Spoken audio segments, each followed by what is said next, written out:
এখন আমরা শিখতে চলেছি অ্যাডোব অ্যানিমেটের ওয়ার্কস্পেস সম্পর্কে। তো আমরা যখন এখানে কোনো অ্যানিমেশন তৈরি করব, আমাদেরকে একটা এনভায়রনমেন্ট অ্যাডোব অ্যানিমেশন প্রেজেন্ট করে, যেটা হচ্ছে আমার এই যে ফুল স্ক্রিনটা আমরা দেখতে পাচ্ছি, এটা হচ্ছে ওয়ার্কস্পেস। আমরা welcome to IT Guru. IT গুরুতে স্বাগতম। এটি এমন একটি স্থান যেখানে প্রযুক্তি শেখা সহজ, আকর্ষণীয় এবং আমাদের ভাষায়। চলুন আজই শুরু হোক আমাদের শেখার যাত্রা একসাথে আইটি গুরুতে।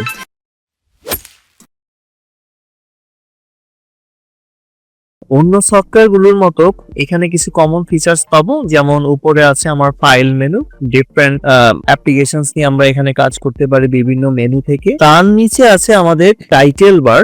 তো এটা আমরা যখন এই ডকুমেন্টটাকে যেই নামে সেভ করব সেই নামটা এখানে শো করবে। এর নিচে থাকে একটা অপশনস বার, এখানে থাকে যেমন সিন, এটা আমার সিন 1, এরকম আমি একটা অ্যানিমেশনের জন্য ডিফারেন্ট সিন ক্রিয়েট করতে পারি। লেফট হ্যান্ড সাইডে আছে আমার টুলস বার। এই টুলস প্যানেলটা সাহায্যে আমরা বিভিন্ন রকম এখানে ভেক্টর ইলাস্ট্রেশন করতে পারি। যারা ইলাস্ট্রেটর জানা আছে তাদের জন্য এই ড্রয়িং গুলো অনেক সহজ, বা আমরা ইলাস্ট্রেটর অ্যাপ্লিকেশন সরাসরি এখানে কাজে লাগাতে পারি। তো যারা ইলাস্ট্রেটর শিখেননি, তারা অ্যানিমেশনে ভালো করতে গেলে অবশ্যই ফ্রি হ্যান্ড ড্রয়িং বা ক্যারেক্টার আপনাকে ডিজাইন করতে হবে। সেক্ষেত্রে আমার এই ইউটিউব চ্যানেলের মধ্যে একটা ইলাস্ট্রেটর প্লেলিস্ট আছে, সেখান থেকে আপনি ইলাস্ট্রেটরটা শিখে নিতে পারেন, তারপর এটা করলে বেটার হয়। তাছাড়া এইখানে আপনি সরাসরি করতে পারবেন। আমরা এখানে কিছু ড্রয়িং টিপস অ্যাপ্লাই করব। আচ্ছা, এরপরে আসছে আমার মাঝখানে যে এরিয়াটা, সেটা হচ্ছে আমার সিন এরিয়া। এটা হচ্ছে আমি যেই টাইপের ডকুমেন্ট নিয়েছি সেই ডকুমেন্টের রেজোলিউশন ওয়াইজ। এটা বাই ডিফল্ট এরকম হোয়াইট ব্যাকগ্রাউন্ড থাকে, আমরা চাইলে এটাকে চেঞ্জ করতে পারি। এর নিচে যেটা আসছে সেটা হচ্ছে টাইমলাইন। এই যে আমরা 30 fps এর কথা বললাম, এই যে 30 fps, 24 fps, 60 fps, এখন ফ্রেম পার সেকেন্ড। এখানে এই যে প্রতিটা এক একটা পয়েন্ট দেখছেন, এগুলো হচ্ছে এক একটা ফ্রেম। তো এখানে 5 ফ্রেমস ইউনিট আছে, 5, 10, 50। তো এই ফ্রেমে আমরা আলাদা আলাদা ক্যারেক্টার গুলোকে বিভিন্ন পোজ তৈরি করে সেটাকে আমরা এনিমেট করি। তো আমাদের 1 সেকেন্ড হতে গেলে এরকম 30 ফ্রেম, এই যে 1 সেকেন্ড, 1 সেকেন্ডের এনিমেশনের জন্য এরকম 30টা ফ্রেমে আলাদা আলাদা ক্যারেক্টার পোজ, আলাদা আলাদা ফিচার এখানে আমাদের দিয়ে নিতে হয়। কিছু কিছু জিনিস এখানে স্টার্টিং ফ্রেম এবং এন্ড ফ্রেম দিলে সেখানে মাঝখানের গুলো সে নিজে জেনারেট করে, আর এছাড়া আমরা নিজেরাও কাস্টমাইজ করে নিতে পারি। আচ্ছা, এরপরে পাশে যেটা আসছে এটা হচ্ছে আমাদের ডিফারেন্ট প্যানেলস।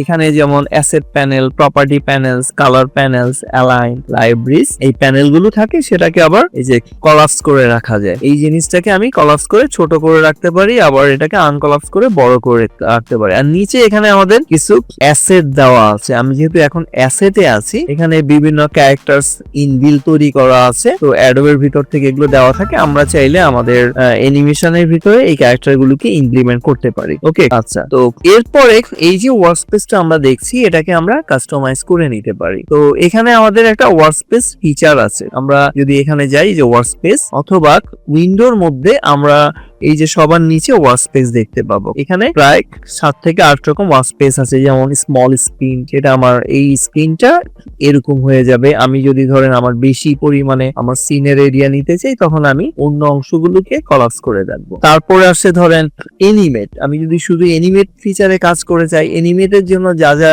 ধরুন অ্যানিমেশনের জন্য যা যা রিকোয়ারমেন্ট, আমি এই ফিচারে, আসলে এগুলো অলমোস্ট সবগুলোই কাছাকাছি থাকে, তেমন মেজর চেঞ্জ নাই। এক একটা আলাদা ফিচার, এক একটা কাস্টমাইজ করা থাকে। প্রয়োজনীয় জিনিসগুলো সে আনকলাপস করে আপনার সামনে ওপেন করে দেয়। আচ্ছা, এরপরে আমি যদি চাই বেসিক লেভেল এনভায়রনমেন্টে যেতে, সেখানে কিছু কিছু ফিচার্স কম শো করবে, সবই থাকে, কিছু কিছু জিনিস হাইড করে রাখা হয়। আচ্ছা, এভাবে আমি ডিফারেন্ট ওয়ার্কস্পেস, যেমন আমি যেটা প্রেফার করি সেটা হচ্ছে ক্লাসিক। এখানে আমার জিনিসগুলো ফ্রেম টাইমলাইনটা উপরে থাকে, টুলবার এই সাইডে থাকে, আদার প্যানেলস গুলো এখানে থাকে। এখানে যদি কোনো প্যানেলস আমরা খুঁজে না পাই, আমরা উইন্ডোতে এই যে এরকম আছে যতগুলো লিস্ট, এই সবগুলো হচ্ছে এক একটা আলাদা আলাদা প্যানেল। আমরা যখন এগুলো নিয়ে কাজ করব, তখন আমরা এই প্যানেলগুলো ডিসকাস করব যে কোন প্যানেল কি কাজ করে থাকে। তো আমরা আবার চাইলে কোনোটাকে নিজের মতো একটা কাস্টম প্যানেল তৈরি করতে মানে কাস্টম ওয়ার্কস্পেস তৈরি করে নিতে পারি। ধরুন আমি যদি চাই যে এই অংশটাকে আমি এর সাথে রাখবো, সেটাও আমি করে দিতে পারি। আমি যদি চাই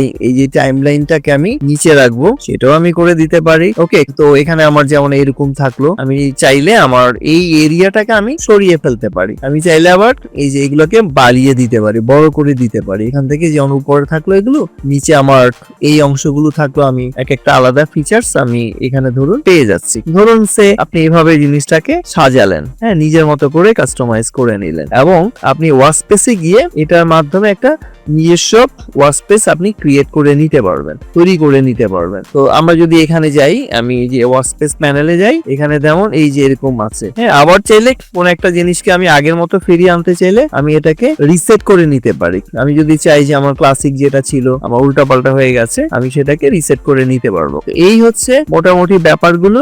আমরা চাইলে নিজের মতো সাজিয়ে নিতে পারি, অথবা যে প্রিসেট যেগুলো রেডিমেড ওয়ার্কস্পেস আছে আমি সেটা নিয়েও কাজ করতে পারি। এরপরে আমি চাইলে একটা ওয়ার্কস্পেস সেভ করে নিতে পারি। একটু আগে আমি যেটাকে সাজিয়েছিলাম, যেমন ধরুন আমি চাচ্ছি যে এই ফিচারসটা এখানে থাকবে, আর এটাকে আমি চড়া করে দিব, আগের মতো একটু বড় করে নিব, এই ফিচারসটা আমি আমার সুবিধা মতো এখানে রেখে দিব। ওকে, আর এটা তো আমার টাইমলাইনটাকে চাইলে আমি এই যে এখান থেকে একটু বড় করে টাইমলাইন ফিচারসটাকে আমি রাখবো, যাতে আমার ফ্রেম গুলো একসাথে অনেক বেশি পরিমাণে আমি দেখতে পারি। তো এভাবে হয় কি, আমরা আমাদের নিজস্ব ওয়ার্কিং এরিয়াটা সাজিয়ে নিতে পারি। এবং আমি চাইলে এই যে এটাকে এই যে ওয়ার্কস্পেস এরিয়ার মধ্যে আমার ডিফারেন্ট অপশনস আছে, এই যে এটার মাধ্যমে সেভ করে নিতে পারি, সেভ ওয়ার্কস্পেস। এটা হয়তো অন্য কোনো ভার্সনে নিচে সেভ ওয়ার্কস্পেস থাকবে অথবা রিসেট ওয়ার্কস্পেস থাকবে, এখানে এখন এরকম আছে। তো আমি এখানে সেভ দিলে আমি চাইলে এখানে একটা টাইটেল বা নাম দিয়ে সেটাকে আমি ম্যানেজ করে ফেলতে পারি। ওকে, যেমন আমি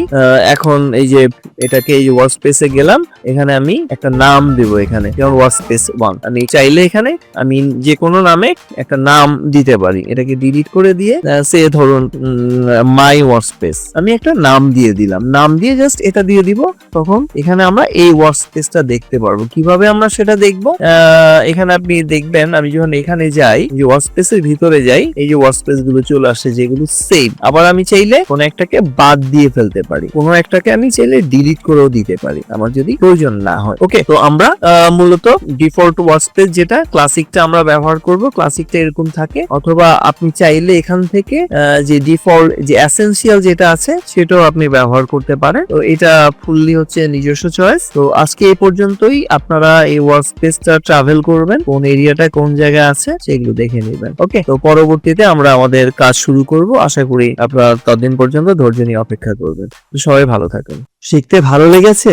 তাহলে একটা লাইক দিন। আপনার একটি লাইক আরো অনেককে সাহায্য করতে পারে। আপনার মতামত, প্রশ্ন বা নিজের টিপস থাকলে কমেন্টে জানাতে ভুলবেন না। আপনার কথা শুনতে আমার ভালো লাগে। যদি আপনি বিশ্বাস করেন যে শেখা মানেই ক্ষমতায়ন, তাহলে সাবস্ক্রাইব করুন এবং বেল আইকনটি অন করে নিন। চলুন এমন একটা ভবিষ্যৎ গড়ি যেখানে প্রযুক্তি সবার জন্য শেখার সুযোগ তৈরি করে। ভিডিওটি শেয়ার করুন এমন কারোর সাথে যে শিখতে চায়। চলুন একসাথে এগিয়ে যাই।